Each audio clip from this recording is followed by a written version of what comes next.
Hola manada de lobas y lobos. Hoy vamos a hablar de varias cositas, o sea, principalmente de la escritura e ilustración con inteligencia artificial o IA, que es la alternativa de los mediocres sin creatividad. Para mí, el que utiliza IA para escribir es un careta, es un atrevido y es un metiche en el mundo de la escritura. Es un insulto para los escritores, es un absoluto insulto. Y el ilustrador que utiliza IA ya no es mi campo. Y conozco gente muy talentosa que le da lo mismo porque ellos saben hasta dónde pueden llegar con una IA, pero me parece igual. A mí me parece que son unos chantas y unos caretas. La verdad me avergüenza. Me avergüenza que estén metidos en el mundo del arte aprovechándose de la militancia política feminista o LGBT o, o lo que sea. Que estén metidos acá en nuestro ambiente. Todavía digo que esto es un gueto de mierda donde no tenemos ni laburo, hay que estar peleando cada trabajo y te cae esta gente oportunista afuera a tratar de aprovecharse de un dos mangos que hay ahí. Digo, la verdad me tienen los huevos llenos. Hasta acá me los tienen. Primero vamos a hablar del Valle Inquietante, porque todo pasa por ahí, todo medio que tiene que ver por ahí. Digo, a pesar de que el chat GPT, que utilizan muchísimo para escribir, no tenga nada que ver, pero en cierto aspecto todo pasa por el tema del Valle Inquietante y la percepción de los humanos de lo que sería otro humano o algo parecido a un humano.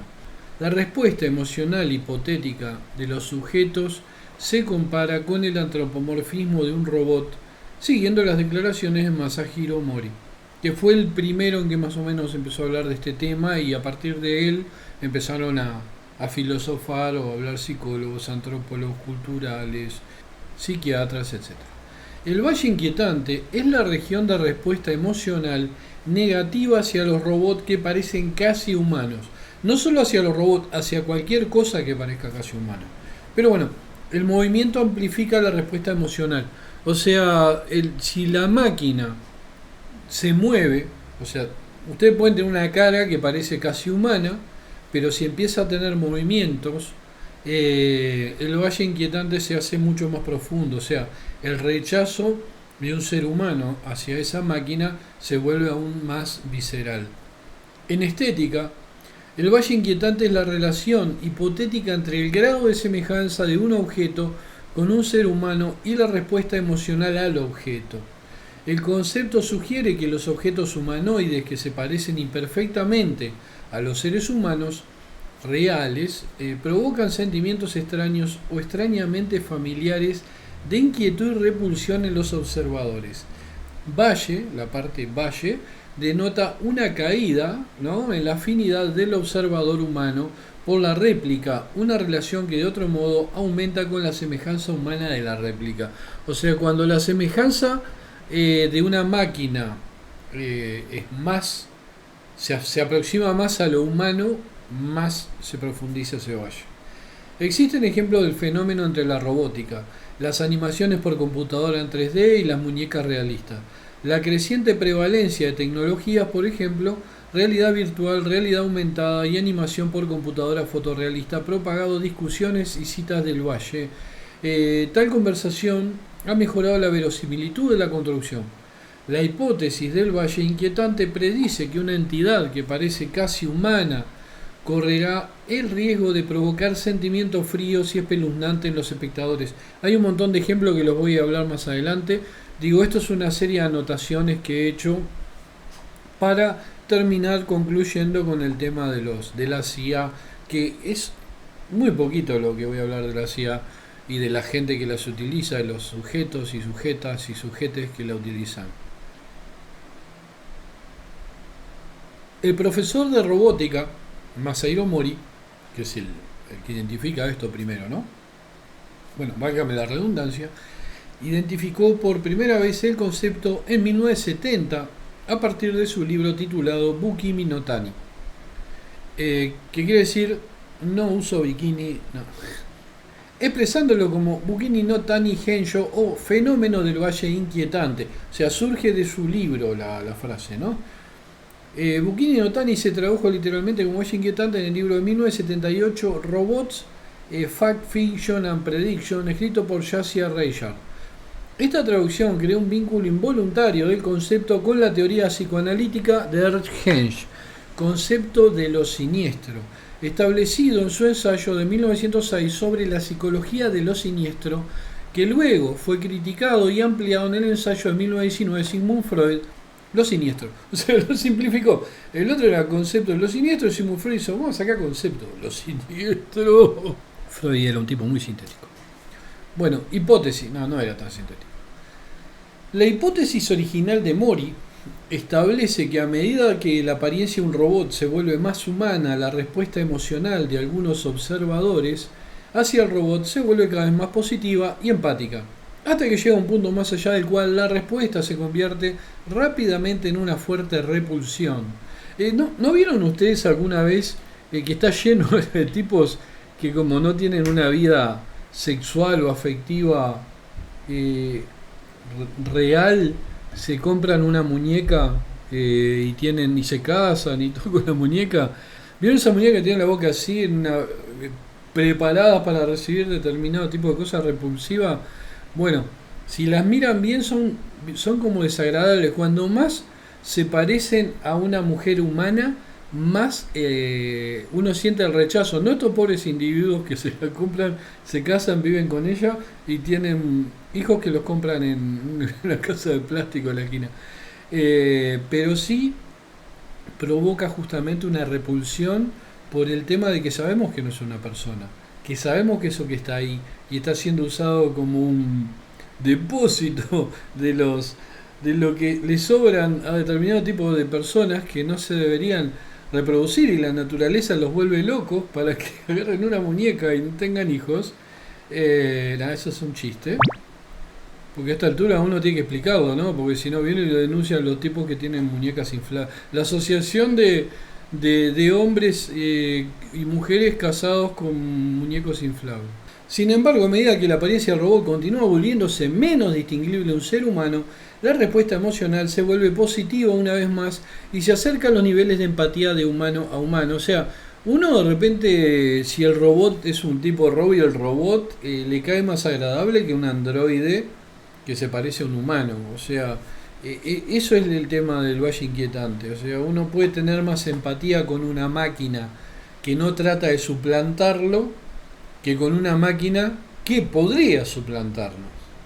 Esta área de respuesta repulsiva provocada por un robot con apariencia y movimiento entre una entidad algo humana y completamente humana es el valle inquietante. O sea, ahí está el valle inquietante, en ese limbo, en ese hueco que hay entre lo que es algo humano y lo completamente humano. Acá en el medio está el valle inquietante. El nombre captura la idea de que un robot de aspecto casi humano parece demasiado extraño para algunos seres humanos, produce una sensación de extrañeza y por lo tanto no logra, o una sensación siniestra, ¿no? Como decía Freud, no logra evocar la respuesta empática requerida para una interacción productiva entre humanos y robots. Se han propuesto varias teorías para explicar el mecanismo cognitivo que subyace al fenómeno. Selección de pareja, por ejemplo, cuando uno va a elegir una pareja, o sea, a veces uno, yo por suerte tuve la chance de elegir a mi esposa actual y estoy feliz con ella, pero en otros momentos de mi vida, bueno, era una lotería todo, y para mucha gente debe ser una lotería. Sé que hay mucha gente del canal que han tenido problemas con sus parejas, me lo han comentado públicamente en el canal, no a mí personalmente, pero lo han puesto en un lugar donde lo leen todos los 600 y pico de seguidores del canal y entienden más o menos de lo que estoy hablando, que a veces uno por una apariencia elige a una persona o busca una apariencia determinada y a veces, bueno, se equivoca, porque la apariencia no es todo, como dicen, ¿no? Como verán, este es un video profundo y de contenido. Bueno, volvemos, selección de pareja.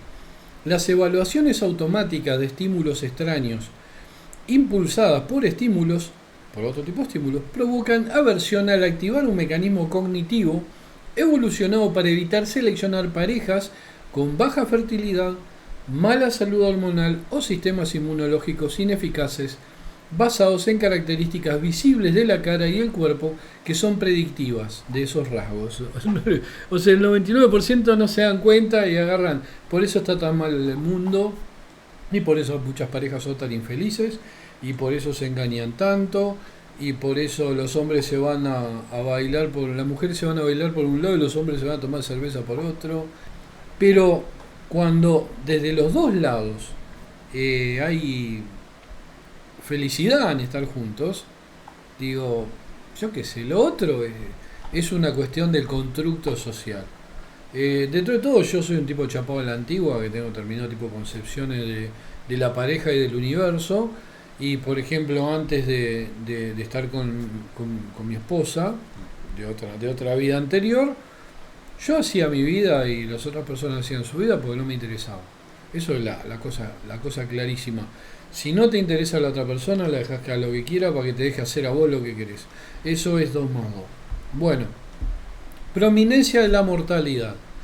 Ver un robot extraño provoca un miedo innato a la muerte y surgen defensas respaldadas culturalmente para hacer frente a la inevitabilidad de la muerte. Palabras complicadas. Escribirlas es fácil, decirlas no tanto. Androides parcialmente desmontados juegan con los miedos subconscientes de reducción, reemplazo y aniquilación. Un mecanismo con una fachada humana y un interior mecánico juegan con nuestro, o sea, un interior mecánico expuesto, ¿no? Juega con nuestro miedo subconsciente de que todos somos máquinas sin alma. Los androides en varios estados de mutilación, decapitación o desmontaje recuerdan un campo de batalla después de un conflicto y como tales sirven como un recordatorio de nuestra mortalidad. Dado que la mayoría de los androides son copias de personas reales, son doppelgangers y pueden provocar el temor de ser reemplazados. ¿Saben? Los doppelgangers son ese mito de una persona que es idéntico a uno y en determinado momento lo trata de eliminar o ocupar el lugar de uno, ¿no? Que es un término alemán. La sacudida de los movimientos de un androide podría ser inquietante porque provoca el temor de perder el control corporal. O sea, cuando hay un robot temblando en una película o algo, o una máquina que uno va y se rompe y empieza a temblar, también da a entender ataques de epilepsia, padecimientos, enfermedades humanas. Evitación de patógenos. Este es otro de las cosas que podía movilizar el valle inquietante en la mente humana, ¿no? Los estímulos extraños pueden activar un mecanismo cognitivo que originalmente evolucionó para motivar la evitación de posibles fuentes de patógenos al provocar una respuesta de disgusto. Cuando más humano parece un organismo, más fuerte es la aversión a sus defectos, porque los defectos indican enfermedad. Los organismos que parecen más humanos están genéticamente más estrechamente relacionados con los seres humanos y la probabilidad de contraer enfermedades. La bacteria, los virus y otros parásitos causantes aumentan con la similitud genética. Las anomalías visuales de androides, robots y otros personajes humanos animados provocan reacciones de alarma y repugnancia similares a cadáveres e individuos visiblemente enfermos. O sea, en una época donde no existía un antibiótico, donde no había un remedio, donde enfermarte dependía de tu sistema inmunológico y el 70% de la posibilidad de que muriera y arrastraras a toda tu familia en esa muerte, como le pasó al Nostradamus, que se le murió toda la familia. Él no, por desgracia, y escribió esa mierda, pero bueno, es un problema aparte. Por ejemplo, el ser humano, al ver a alguien enfermo, siente revulsión y se aparta para evitar contagiarse y arrastrar, como les digo, a toda su familia a una tumba. Paradoja de Sórites, no de Soretes, de Sórites. Los estímulos con rasgos humanos y no humanos socavan nuestro sentido de identidad humana al vincular categorías cualitativamente diferentes, humanas y no humanas, mediante una métrica cuantitativa, grado de semejanza humana. O sea, siempre el grado de semejanza humana es lo que está en ese valle inquietante. Violación de las normas humanas. Si una entidad parece lo suficientemente no humana, sus características humanas son notorias, generando empatía. Uno humaniza lo que no es humano, si quiere, un gato, una plancha que quiere mucho. Sin embargo, si la entidad parece casi humana, evoca nuestro modelo de otro humano y sus expectativas normativas detalladas. Las características no humanas son notables, dando al espectador humano una sensación de extrañeza, y ahí arranca de vuelta el Valle Inquietante, ¿no? En otras palabras, un robot atrapado dentro del Valle Inquietante ya no es juzgado por los estándares de un robot que hace un trabajo aceptable al fingir ser humano, sino que es juzgado por los estándares de un humano que hace un trabajo terrible al actuar como una persona normal. ¿Entienden? O sea, en vez de cuando un robot se construye como un ser humano, uno lo juzga desde el punto de vista humano de la imperfección del robot, buscándole los defectos. Yamada encontró que la dificultad, Yamada era un psicólogo, no sé quién, Yamaha, era una moto, encontró que la dificultad cognitiva estaba asociada con el afecto negativo en el punto medio de un continuo transformado, es decir, como la serie de estímulos que se transforman entre un perro de dibujo animado y un perro real. O sea, ustedes cuando ven un perro de dibujo animado, le provoca determinado tipo de sensaciones, y un perro normal, un perro humano, iba a decir cualquier cosa, le provocan otras sensaciones. O sea, el perro de un dibujo animado de repente no le va a provocar amor y ternura como una mascota, como un perro mascota. O sea, porque es un dibujo animado. Schonger y Burley brindan ejemplos de la historia y la cultura que evidencian una aversión a las entidades híbridas, como la famosa, que hay ya hace un tiempo, versión a los organismos genéticamente modificados que se llaman Frankenfoods. Hay muchos chistes con el tema de los Frankenfoods, ¿no? Había unos dibujos vintage que estaban muy buenos, que había un niño que estaba comiendo una manzana, y la manzana le estaba comiendo un pedazo de la cara. Que era una publicidad de Monsanto, o sea, de los ecologistas criticando a Monsanto. Que Monsanto ha hecho cualquier aberración con los vegetales y con la comida. Bueno, pero ¿qué son los Frankenfood, por ejemplo? ¿No? Son comidas artificiales creadas por científicos para suplantar materias primas. U otras comidas. Por ejemplo, Josh Tetrick inventó el huevo sin gallina. Josh Tetrick cagó todo. Le cagó la vida a los filósofos. ¿Vieron cuando dice que es primero huevo la gallina? Y entran a filosofar, se terminó. Primero es el huevo porque la gallina acá no existe, ¿no? Josh Tetrick crea huevos a partir de arvejas amarillas. O sea, utiliza las arvejas, la materia prima de las arvejas, para, por determinado proceso, crear huevos. Con eso supuestamente logra que en el futuro no existan gallinas apretujadas en jaulas poniendo huevos sin parar hasta la muerte, porque este huevo sale menos de la mitad que los reales, y ya hay empresas como McDonald's que los compran para su mayonesa. O sea, en algunos países, no en todo el mundo, en algunos países donde las normativas son de repente un poco más laxas, están comprando empresas de comida este tipo de huevos para hacer la mayonesa, lo cual les sale mucho más barato, porque los empresarios no quieren, no, vamos a comprar este huevo porque de esta manera no sacrificamos las gallinas. Le chupan huevo a la gallina, los bichos, la gente, ellos quieren más plata. Y si el huevo ese le sale la mitad, lo van a comprar. Y si el huevo ese después te hace que te salgan antenas, no les va a importar, porque si no hay, van a consultar a su bufete de abogados y le van a decir: ¿me pueden demandar por esto? Sí, de aquí a 50 años. Bueno, de aquí a 50 años te muerto. O sea, que el concepto de Frankenfood es ese mismo. Como si la comida fuera un Frankenstein, creando viejas comidas a partir de nuevas técnicas. O sea, un huevo es una comida esencial del origen de la especie humana, no la gallina, que se fue creando con el tiempo, como la vaca, o sea, que los fueron adaptando a las necesidades de los humanos, como los perros, como los lobos, que después son los perros que tenemos ahora, los chihuahuas que te atacan, te arrancan un dedo. Pero el huevo está en el origen de todo. Es más, los dinosaurios ponían huevos, o sea, ya antes de los humanos existían los huevos. Pero ahora los están haciendo con nuevas técnicas basadas en vegetales. No sé hacia dónde van. Volviendo al concepto, las reacciones negativas hacia los robots muy parecidos a los humanos pueden estar relacionadas con el desafío que este tipo de robot conlleva a la distinción categórica entre humanos y no humanos. Kaplan afirmó que estas nuevas máquinas desafían la singularidad humana, impulsando una redefinición de la humanidad. Ferrari, Palladino y Jetten descubrieron que el aumento de la apariencia antropomórfica de un robot conducen a una mejora de la amenaza a la distinción e identidad humanas. Cuando más se parece un robot a una persona real, más representa un desafío para nuestra identidad social como seres humanos. O sea, hay series y películas sobre androides que los van volviendo cada vez más sofisticados y más humanos. Es más, terminan siendo a veces más humanos que las personas en el tema de sentimientos, en el tema de solidaridad, etcétera, o no, o todo lo opuesto, tipo los Terminator.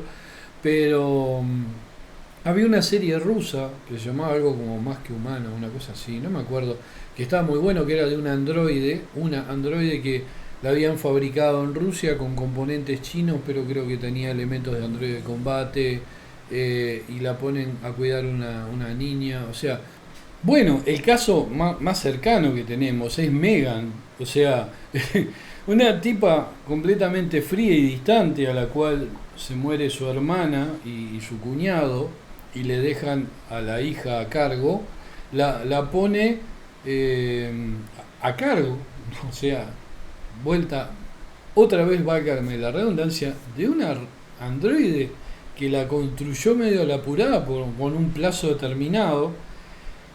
Y la película, el único mérito, bueno, fuera que la cara del androide es 100% Valle Inquietante, pero es un androide. Y después vamos a ver ejemplos de Valle Inquietante que no pretendían, imagino, ser repulsivos, pero por un tema de haberlos hecho de la manera que los hicieron, o por un CGI berreta, hecho por, yo qué sé, por pibes que están estudiando, y no por super expertos, quedaron como el culo.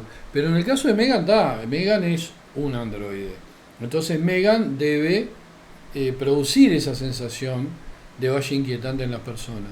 En el caso de Megan, digo, la única particularidad y ventaja que tuvo a nivel de marketing era que bailaba mejor que Merlina. O sea, ahí ven lo que es Megan, nada. Es más, tuve que ir a ver el nombre porque me he olvidado. La vi hace un mes y algo, o menos, y me olvidé. O sea, me acuerdo de toda la película, pero una película de mierda que no vale ni 5 pesos. Termina tipo Terminator, o sea, peleándose con la tipa que la creó. Digo, es 2 más 2. No tiene lógica, o sea, la tipa, la tía de la gurisa que la está criando porque la hermana le pidió, prefiere darle una robot que creó a la apurada, a un androide que puede hacer mierda a un ser humano, dejarla que le cuide la sobrina en vez de mandarla con los abuelos paternos. O sea, ya esa base del argumento habla de que la tipa que crea Mega es una mierda y le importa un pito o sea, lo que quiere, no sé, es criar a una sobrina que no quiere criar, porque en todo momento está como refunfuñada y hastiada de tener que criar a su sobrina, pero no la manda con los abuelos, o sea, es ilógica la película, es completamente ilógica. Y después Megan se pone, primero tiene como la función de defender a la gurisa y después cambia y tiene la función de defenderse a ella misma, igual tiene que matar a todo el mundo, o sea, no, un bolazo, Megan es una mierda, o sea, no se las recomiendo, capaz que como entretenimiento, si están aburridos y no tienen nada que hacer y tienen 5 latas de cerveza, mírensela, si no, mirarla tomando café, no sé, la verdad no se la recomiendo, o tomando algo que no les embote el cerebro. Bueno, la definición religiosa de la identidad humana es otro de los temas, ¿no? Esto que estamos hablando. Algunos consideran que la existencia de entidades artificiales, pero parecida a los humanos, es una amenaza para el concepto de identidad humana. Un ejemplo se puede encontrar en el marco teórico del psiquiatra Irving Yalom. Yalom explica que los humanos construyen defensas psicológicas para evitar la ansiedad existencial derivada de la muerte. Una de estas defensas es la especialidad. Se ve que Yalom nunca tuvo problemas económicos. Yo cuando estaba en la lona no tenía ni para comer, lo último que pensaba era la muerte. Tenía que pensar que no me cómo pagaba la luz, cómo pagaba el teléfono, cómo pagaba el agua, cómo compraba comida, y cómo me podía comprar un vino o algo para tomar y olvidarme de todos esos problemas. No, encima de eso, puedo morir. Digo, estos son pensamientos burgueses, pero bueno, vamos a poner que funcionan en este video, ¿está? Funciona, es fantástico, Shalom, vamos para adelante. Una te defensa de la especialidad, ¿no? De lo que dice Shalom a nivel religioso, ¿no? La creencia irracional de que el envejecimiento y la muerte como premisas centrales de la vida se aplican a todos los demás menos a uno mismo. La experiencia del robot viviente, muy parecido a un ser humano, puede ser tan rica y convincente que desafía las nociones humanas de especialidad y defensa existenciales, provocando ansiedad existencial. Otro más, estoy ansioso, no tengo me sobra todo, por eso me pongo ansioso por una boludez, ¿no? En el folclore, la creación de seres parecidos a los humanos, pero sin alma, ¿no? El golem, todo eso a menudo se muestra como imprudente. ¿Cómo ocurre? Bueno, acá dice con el golem en el judaísmo, y Shalom es obviamente un apellido judío, ¿no? Entonces obviamente iba a mencionar al golem, cuya ausencia de empatía y espíritu humanos puede conducir al desastre, por buenas que sean las intenciones de su creador. Porque siempre dicen que justamente un creador que puede tener buenas intenciones, puede crear algo que dice, no, esto de repente va a terminar la guerra, y crea una bomba atómica. ¿Está? O sea, ahí está el tema. También, y esto es algo personal en base a investigaciones que he hecho, ¿no? Para novelas y relatos míos sobre el tema hadas, elfos, no los elfos tolkienianos, sino los mitológicos, tanto de la cultura rusa como de la cultura irlandesa, como las fairy francesas, o sea, toda la cultura de los pueblos subterráneos, de las pequeñas personas, el pueblo blanco que menciona Machen, todo eso, yo hice investigaciones durante años, leyendo desde Robert Kirk hasta Catherine Briggs, o sea, o Wentz, por ejemplo, y bueno, ni hablar de Jacques Vallée con Pasaporte a Magonia. Hay todo como un miedo a los duendes, porque se parecen a los humanos, pero no lo son y son hostiles. O sea, en algunas culturas y escritos, estas entidades sobrenaturales humanoides son hostiles a la especie humana. Se parecen a nosotros, es decir, tienen característica antropomórfica como los humanos, y posiblemente si nos metemos de lleno en lo sobrenatural, los humanos tienen esa aversión por lo que no sea humano y se le parezca como un mecanismo defensivo contra esas entidades. Imagínense en que esto haya surgido como algo atávico también. Digo, esto es sobrenatural, fantasía no, mitología. Fantasía es otra cosa. Mitología y lo sobrenatural.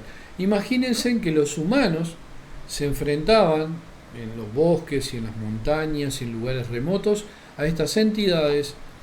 Y obviamente los que sobrevivían a ese encuentro hostil iban creando como una gata que le enseña al gatito que no se tiene que meter en tal lado porque lo va a morir o lo va a pisar algo, que lo agarra y lo lleva en la boca. Bueno, ¿vieron? O sea, como van enseñándole los animales a sus cachorros, bueno, que los humanos sobrevivientes a estos encuentros produjeran esa sensación llamada valle inquietante. Eso es una idea mía, ojo, no es algo. Yo asocié todas esas leyendas al tema del valle inquietante. O sea, uno cuando va evolucionando y va leyendo y va encontrando nuevas teorías y nuevas verdades, las va asociando a las viejas verdades y a las viejas leyendas o mitologías. ¿Qué leyenda y mitología es lo mismo? O sea, justamente es algo sobrenatural para explicar determinadas cosas que a veces son naturales. Bueno, en consecuencia, las personas pueden experimentar fuertes sentimientos de aversión si se encuentran con tecnología muy avanzada sensible a las emociones. Acá volviendo a los robots, ¿no? Entre las posibles explicaciones de este fenómeno, la investigación contemporánea analiza tanto la pérdida percibida de la singularidad humana como las expectativas de daño físico inmediato. Un estudio. Hoy estoy tomando otra cosa. Me iba a comprar Cinzano, que me gusta más, pero este estaba de oferta y el Cinzano no. Entonces, tampoco uno anda por la vida así tirando billetes, ¿no? Un estudio realizado en 2009 examinó el mecanismo evolutivo detrás de la versión asociada con el Valle Inquietante. A un grupo de 5 monos se le mostraron 3 imágenes, 2 caras de mono en 3D diferentes, realistas, no realistas, una foto real de la cara de un mono.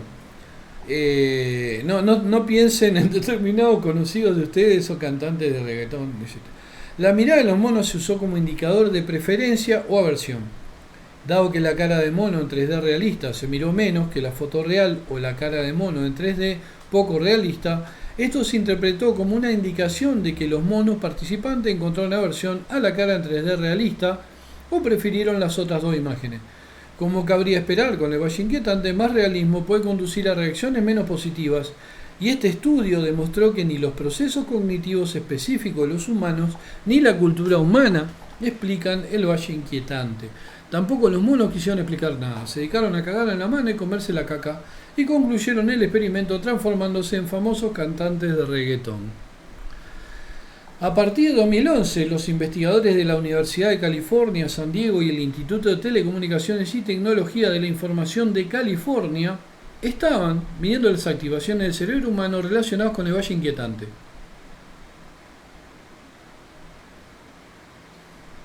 En un estudio que utilizó resonancia magnética funcional, un grupo de científicos cognitivos y especialistas en robótica encontraron las mayores diferencias en las respuestas cerebrales de los robots extraños en la corteza parietal, en ambos lados del cerebro, específicamente en las áreas que conectan la parte de la corteza visual del cerebro que procesa los movimientos corporales con la sección de la corteza motora que se cree que contiene neuronas espejo.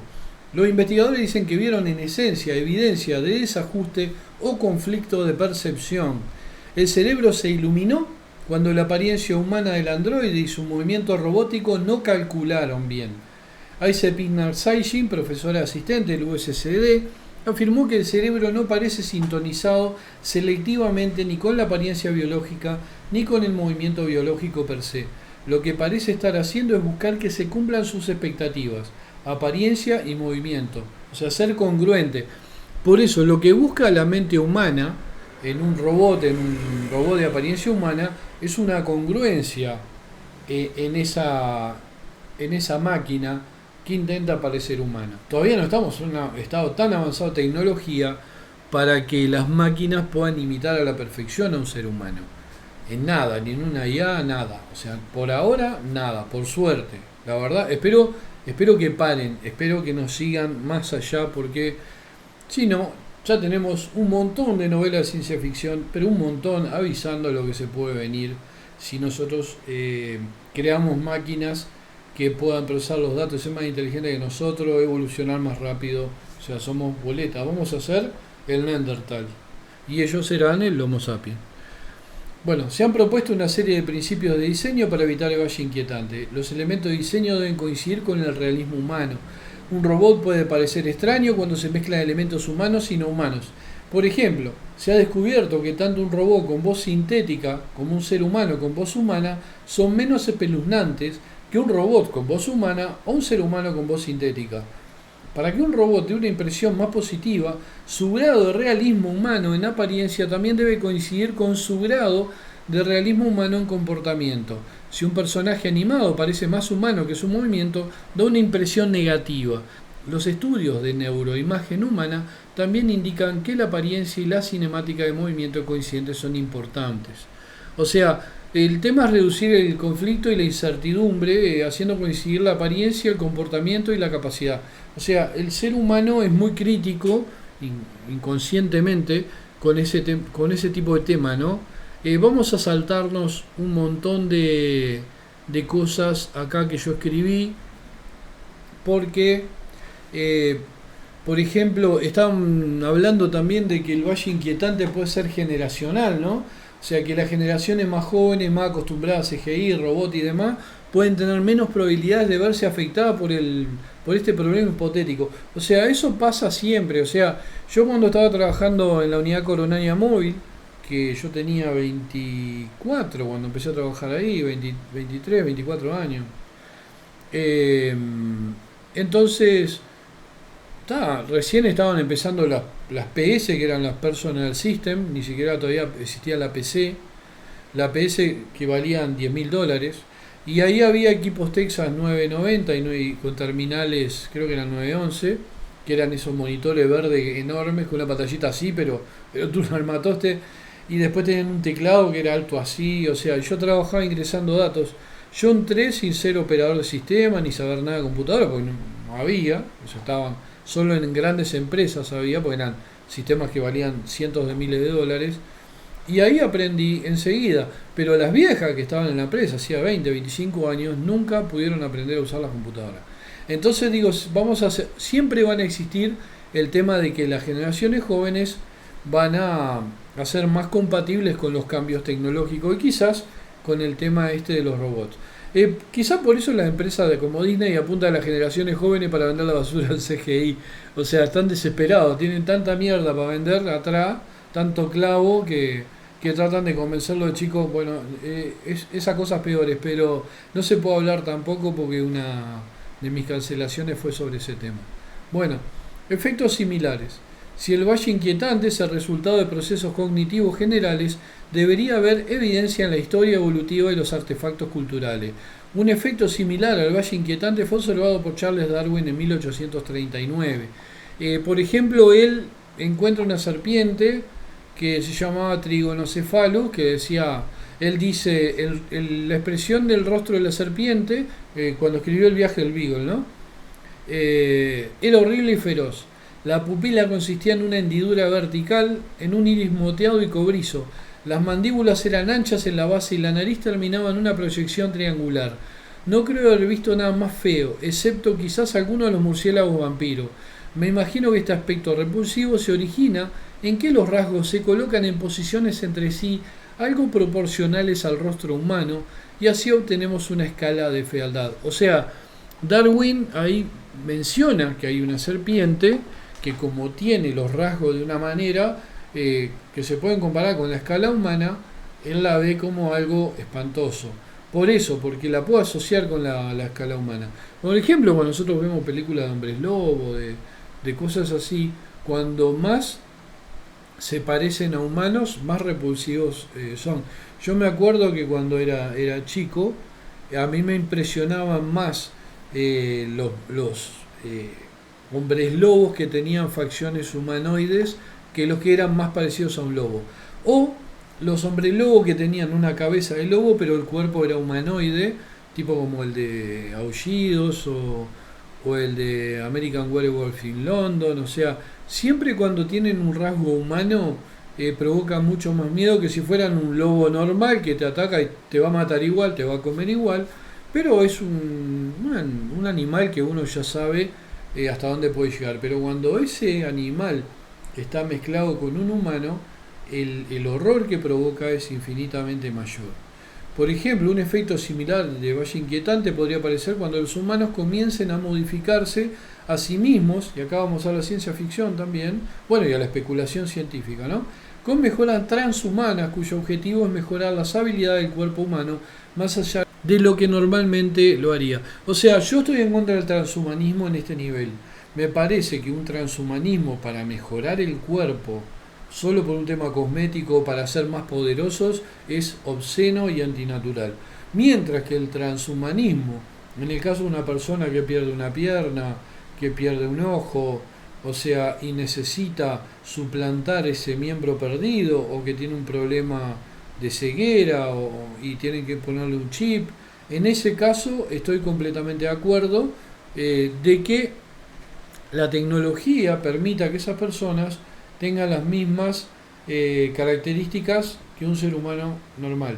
El problema cuando empiezan con la lucha para mejorar el cuerpo y ahí vienen los millonarios y obviamente tienen más dinero, van a tener mejores prótesis, o sea, se va todo al carajo, ¿entienden? O sea, ahí va a haber un fascismo donde el que tiene más plata tiene más fuerza, más velocidad, más habilidades, y el pobre, siempre lo mismo. O sea, ahí el pobre no va a tener un sorete no va a tener o va a tener una prótesis de mierda que se le va a romper todos los días. Bueno, ser posible, ya sea la vista, la fuerza muscular o la cognición, es importante para el tema del transhumanismo. Mientras estas mejoras se mantengan dentro de una norma percibida del comportamiento humano, es poco probable que se produzca una reacción negativa. Pero una vez, que es lo que le mencionaba recién, ¿no?, que los individuos suplanten la variedad humana normal, se puede esperar repulsión, obviamente. Sin embargo, de acuerdo con esta teoría, una vez que tales tecnologías se distancien más de las normas humanas, los transhumanos dejarían de ser juzgados de niveles humanos y en su lugar serían considerados entidades separadas por completo o posthumanos.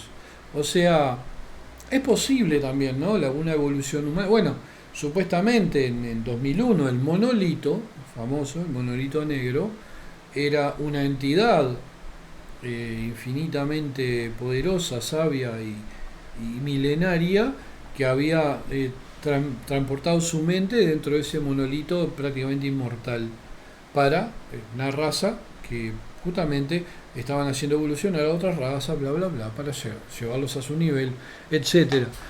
Pero el monolito era una especie de transhumano o de la raza que fuera, o posthumano. Esto sucedió desde el origen de Cyberpunk, ¿no? O sea, vamos a empezar por ahí.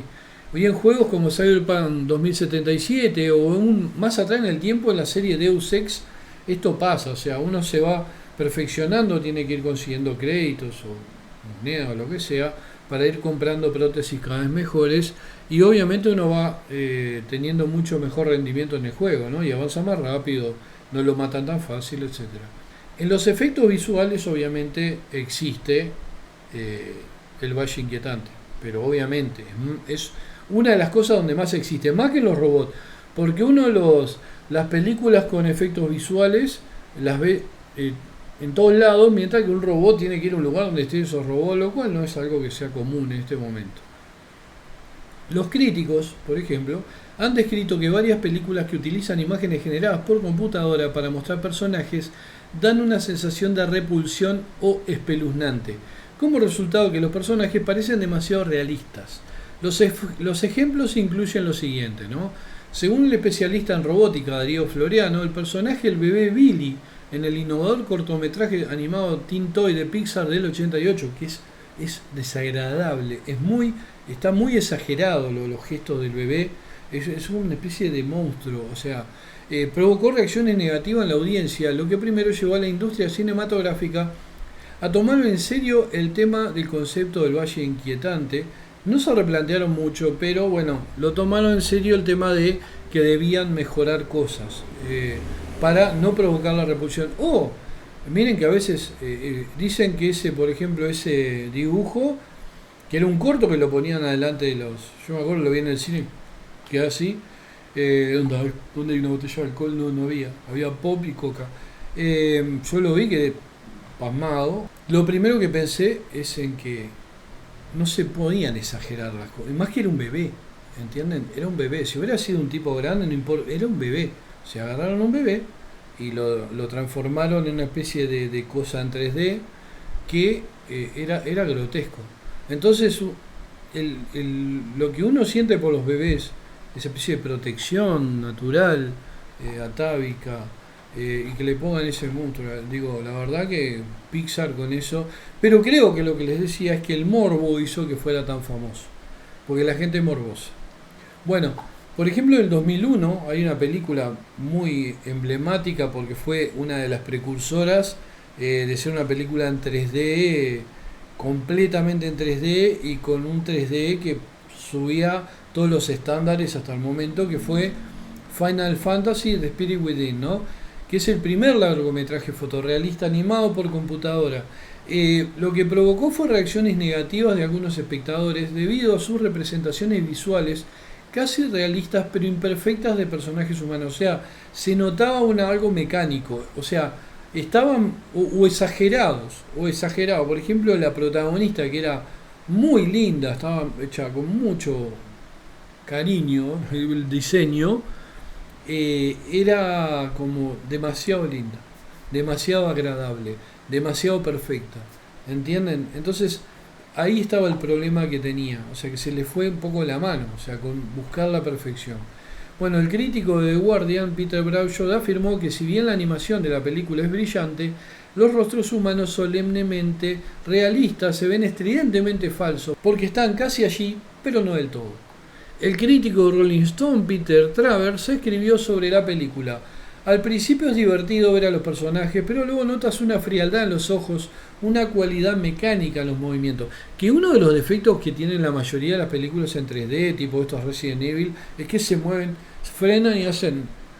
O sea, se mueven de una manera antinatural. Ayer estaba viendo una animación de Starship Trooper, justamente, y los tipos hacían movimientos, hacían como gorilas todo el tiempo, y nueva, del 2016, 18.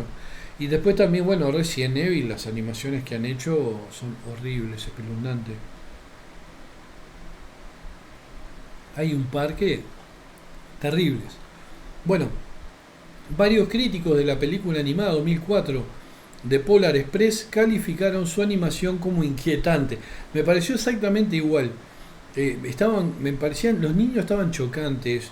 Tom Hanks estaba odioso. El crítico de CNN, Paul Clinton, escribió: esos personajes humanos en la película parecen francamente, bueno, espeluznantes. Así que The Polar Express es, en el mejor de los casos, desconcertante y en el peor, un poco horrible. El término eerie fue utilizado por los críticos Kurt Loder y Manohla Dergis, entre otros. Eerie, tipo espeluznante, espantoso. El crítico de Newsday, John Anderson, calificó a los personajes de la película como espeluznantes también, ¿no? Y con los ojos muertos. Y escribió que Polar Express es un tren zombie. El director de animación, Ward Jenkins, escribió un análisis en línea describiendo cómo los cambios, la apariencia de los personajes Polar Express, especialmente en sus ojos y cejas, podrían haber evitado lo que él consideraba una sensación de muerte en sus rostros. Es que los rostros eran como inexpresivos. Yo la vi, me acuerdo, me desagradó la película. No, son esas cosas que no la vi dos veces. Lo mismo pasó con esta otra, ¿no? Con Beowulf en el 2007. El escritor de tecnología del New York Times, David Gallagher, escribió que la película no pasó la prueba del Valle Inquietante y afirmó que el villano de la película, el monstruo Grendel, era solo un poco más aterrador que los primeros planos de nuestro héroe. El rostro de Beowulf, permitiendo a los espectadores admirar cada cabello de su rastrojo digital en 3D.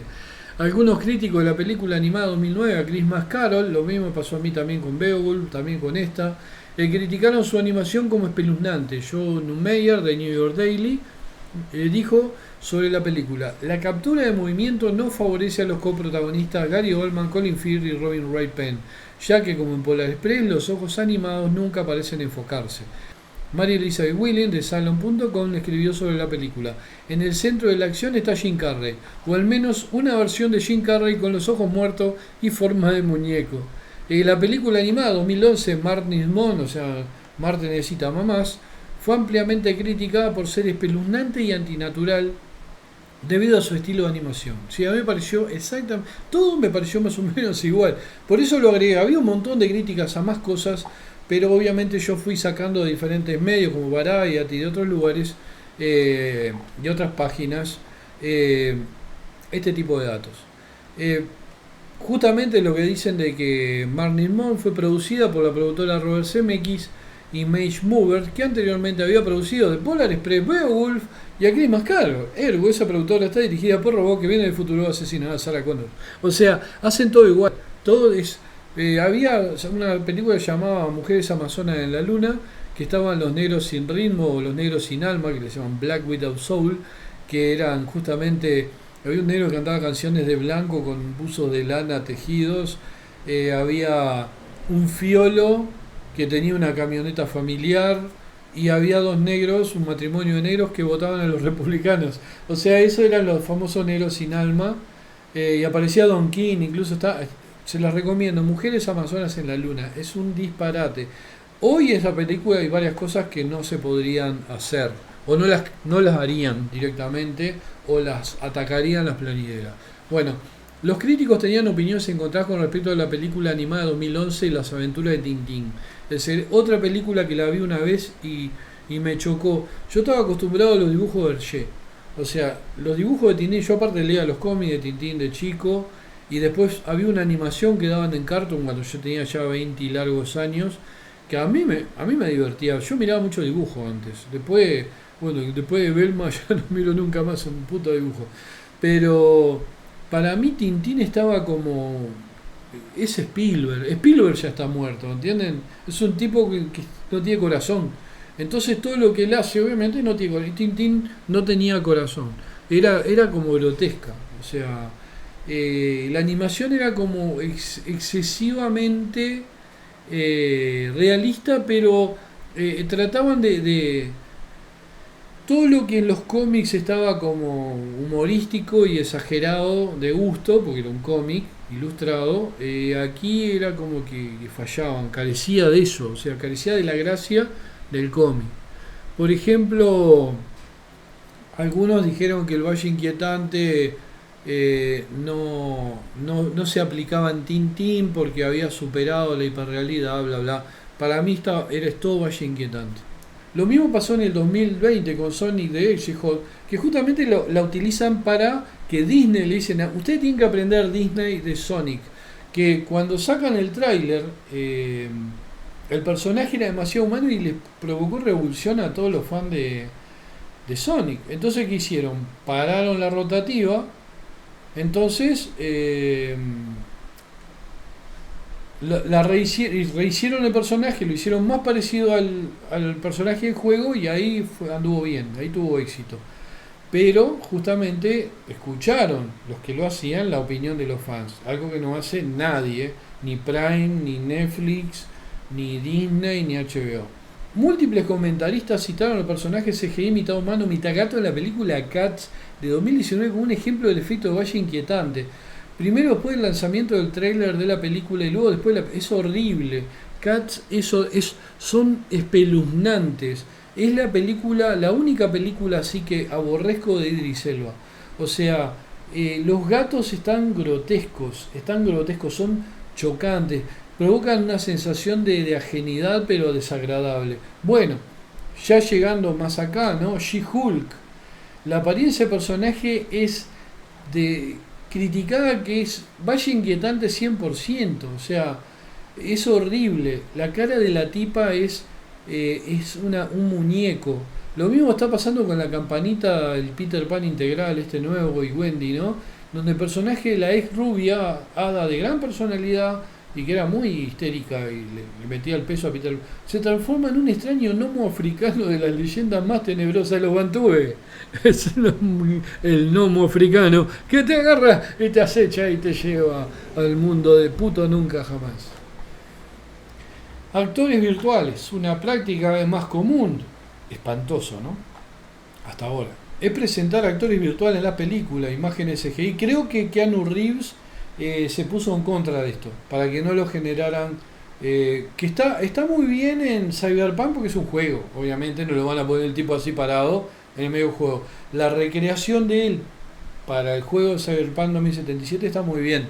Pero en una película, no, él es uno de los que está en contra de eso. O sea, incluso, no sé, hoy estaba viendo una noticia que él no firmaba un contrato donde decían que podían recrear su imagen en CGI.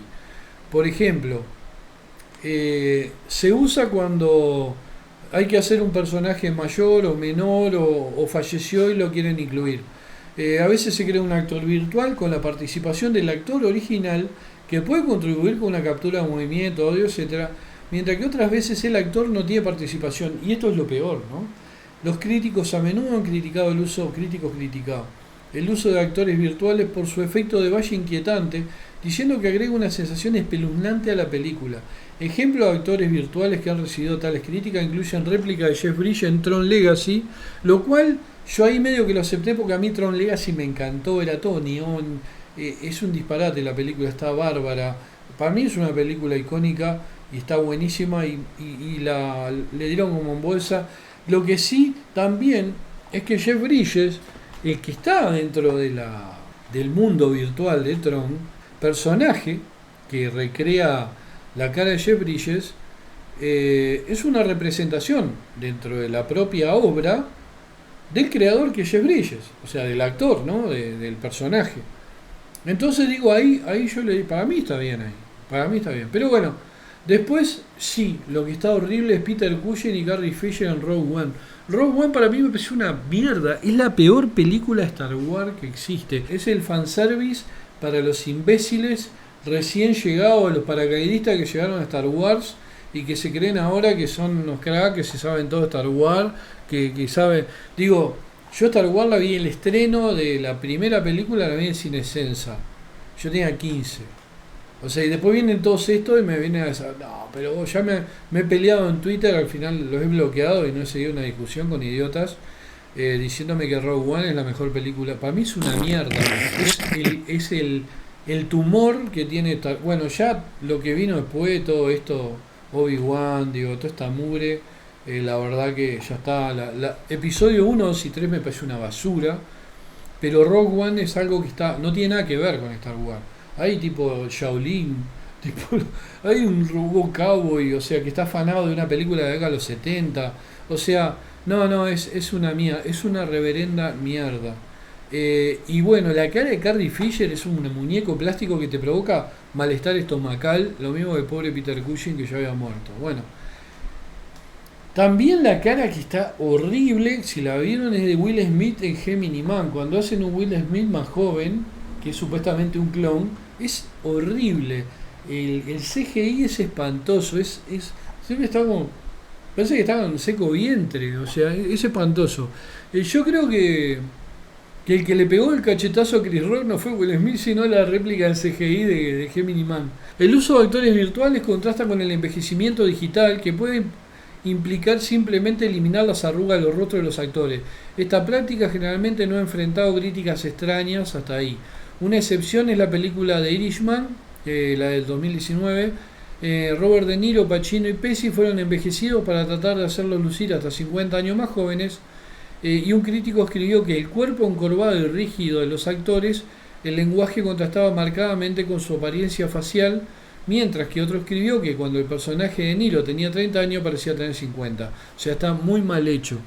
El software deepfake, que comenzó a usarse ampliamente por primera vez en el 2017, utiliza el aprendizaje automático para injertar las expresiones faciales de una persona en la apariencia de otra, proporcionándose un enfoque alternativo tanto para la creación de actores virtuales como para la reducción del envejecimiento digital. Varias personas han creado videos web que usan software deepfake para crear algunos de los usos anteriores notables de actores virtuales y el envejecimiento del cine. O sea, hay muchísimas...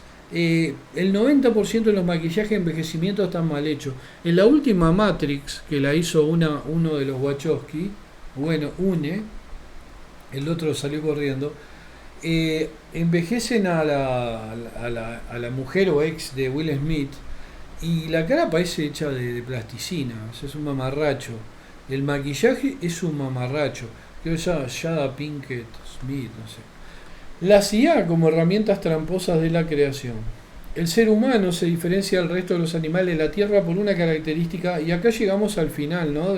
Hablando del tema de las IA, que trasciende la propia inteligencia. O sea, el ser humano es diferente a los animales en que es inteligente. Bueno, los delfines también son inteligentes, pero no tienen manos, etcétera. Hay un montón de factores que el ser humano, digo, el tener manos prensiles con un pulgar opuesto, más la inteligencia nos da ventaja sobre todos.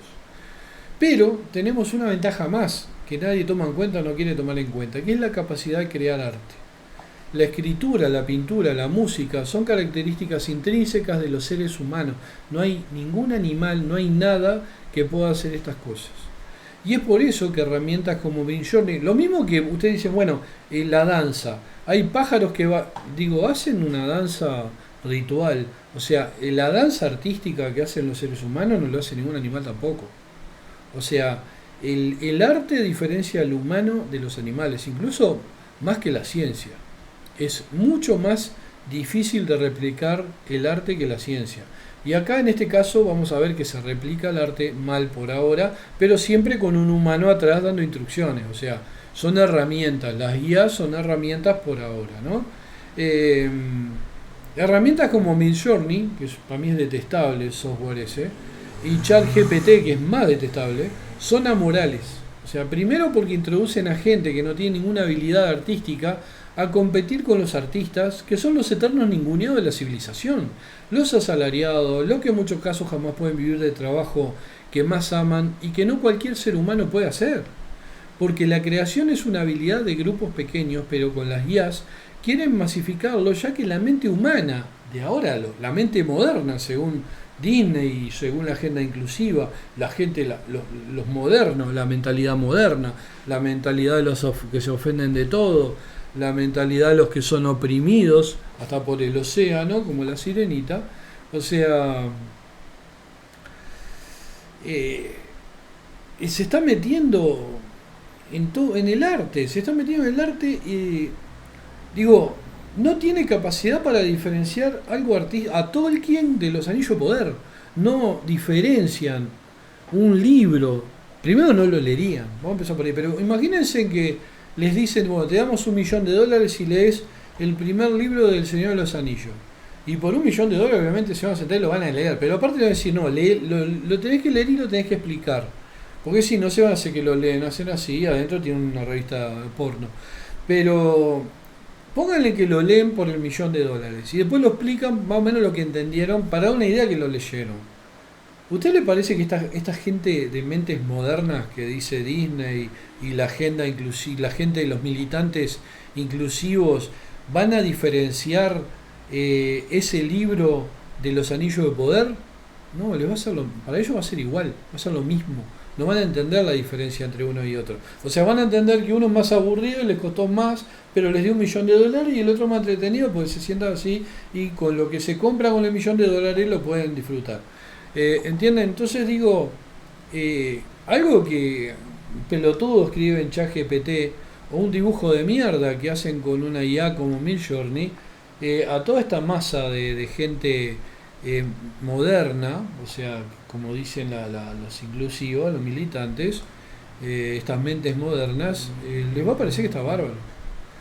Eh, pero hay un tema que la creación es una habilidad de grupos pequeños, pero con las IAs quieren masificarlo. Es lo que le decía, que la mente humana está siendo domada. La gente, los modernos, esto está siendo domado por las empresas para aceptar cualquier cosa como arte y por ende las carreras artísticas están aún más condenadas a la extinción. Todas las últimas series que estamos viendo, incluso de Last of Us, se nota que están hechas sin ningún esfuerzo creativo. O sea, la mayoría de los guionistas de Hollywood están utilizando ChatGPT para facilitar su trabajo. Ya no digo para que le escriba directamente las cosas, aunque hay mucha gente que dice que ya hay muchos, tipo como este McKay y Payne, que son unos mediocres, que hay gente del canal, ha dicho no, pero ellos son mediocres. Sí, son mediocres, pero ¿les parece que no usaron alguna forma de...? Es más, yo hace un tiempo, cuando no sabía lo que era ChatGPT, o sea, no sabía porque no me importaba, pero gente del ambiente de la literatura, de estos medio pelo que publican en revistas hispanoamericanas, estaban hablando justamente de que estaba bueno usarlo como un soporte para corrector y para un montón de cosas, como que no te tenías que matar tanto, que eras vos el que lo escribías, sí, obvio, pero te ayudaban en información y en todo, o sea, todas las preguntas que vos las hacías también él te las contestaba, etcétera, ¿no? Pero igual, por ahora es bastante imposible que la IA suplanten al uso humano, por suerte, porque los expertos se dan cuenta enseguida cuando una ilustración está hecha por la IA. Ni hablar que los cuerpos humanoides muestran manos deformes o de 6 dedos. ¿Qué pasa con Midjourney? Midjourney hace las manos de mierda.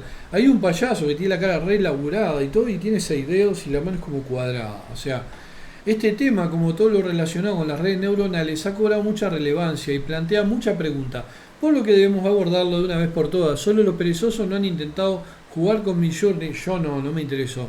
O DALL-E, las fotos que crean en cuestión de minutos encuentran rápidamente su público. Y acá está lo que yo le decía, ¿no? Esta mentalidad moderna, mentalidad random.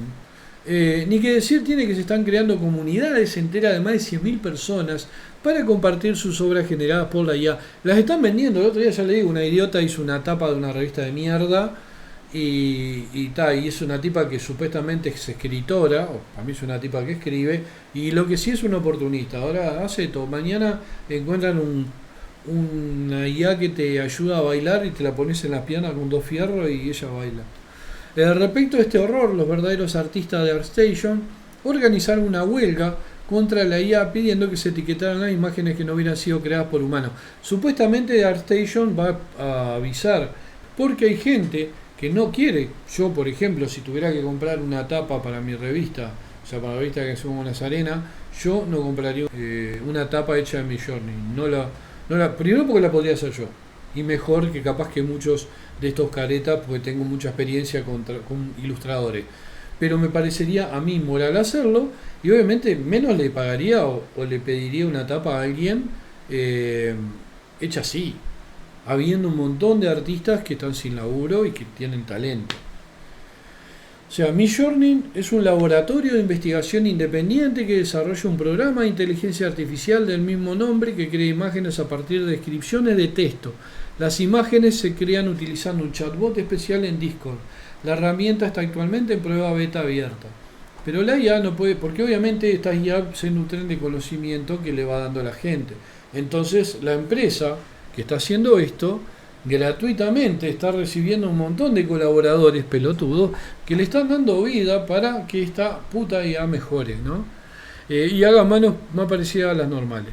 Pero la IA no puede representar por ahora correctamente los dedos de la mano o los pies. O sea, los pies también son una cosa así. Y esto dista mucho de ser una hipótesis. Este problema está muy extendido y ya se ha convertido en tema tanto de debate como de burla. Si hay gente que se burla del tema de las manos hechas con Midjourney. Existe una inteligencia artificial llamada The Jasper Whisperer que está especializada en escribir textos y también crea imágenes generativas. The Jasper Whisperer también tiene un blog en el que describe por qué hay un problema con la reproducción de extremidades. La mano es una parte compleja del cuerpo, la anatomía de la mano en sí es bastante compleja, la verdad que de donde saqué, lo que pasa es que eran páginas en inglés y los traductores, bueno, ellos se escriben mal, porque si yo, ya me ha pasado de ir a verificar y repiten ellos, que son unos animales.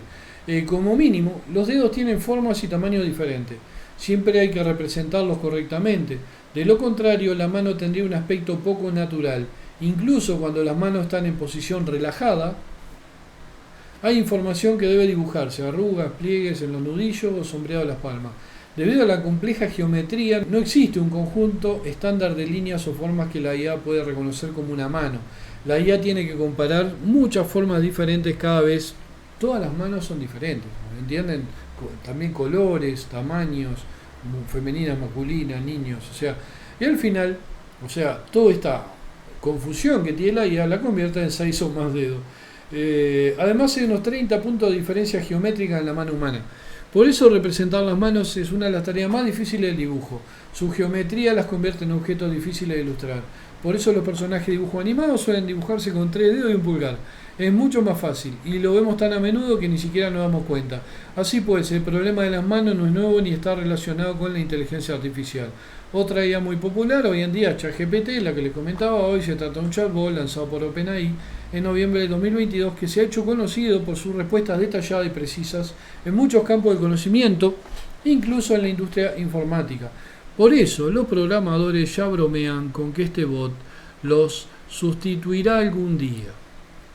Lo que no va a sustituir esta mierda es a los verdaderos escritores.